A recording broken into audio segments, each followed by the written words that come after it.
সম্প্রতি শাকিব খান অভিনীত তাণ্ডব সিনেমার শুটিং সেটে স্টান্টম্যান মনির হোসেন অসুস্থ হয়ে পড়েন। হাসপাতালে নেওয়া হলে তাকে মৃত ঘোষণা করেন চিকিৎসকরা। রাজশাহী মেডিকেল কলেজ হাসপাতালে চিকিৎসকরা মনিরকে যখন মৃত ঘোষণা করেন, তখন সহকর্মীদের কেউ তার পাশে ছিলেন না। শুটিং সেটে উপস্থিত থাকার পরও হাসপাতালে যাননি সুপারস্টার শাকিব খান। এবার কড়া ভাষায় সমালোচনা করে শাকিবের উদ্দেশ্যে খোলা চিঠি দিলেন চিত্রনায়িকা রত্না। নিজের ফেসবুকে দীর্ঘ চিঠিটি পোস্ট করেছেন এই নায়িকা।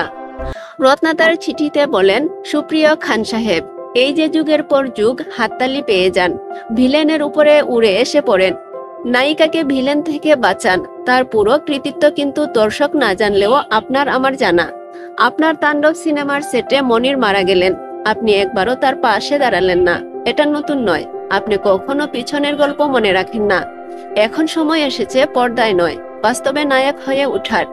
সিনেমা থেকে অনেক কিছু নিয়েছেন খান সাহেব, এবার দিতে শিখুন। মনিরের পরিবারের জন্য কিছু করুন, এটুকুই আশা। রত্না বলেন, আপনার প্রেমিকা প্রায়োরিটি বরাবরই ছিল নায়িকা। অনেক উঠতি নায়িকার স্বপ্ন ধ্বংস হয়ে গিয়েছিল। বেকারত্বকে বরণ করে আপনার চাইতেও অনেক কর্মঠ নায়িকা দেশ ছেড়েও চলে গিয়েছিল। এটা অবশ্য আপনার দোষ না। পর্দার নায়ক হিসেবে আপনি সত্যিই অতুলনীয়, অসাধারণ, সেটা নিয়ে দুঃখ নেই।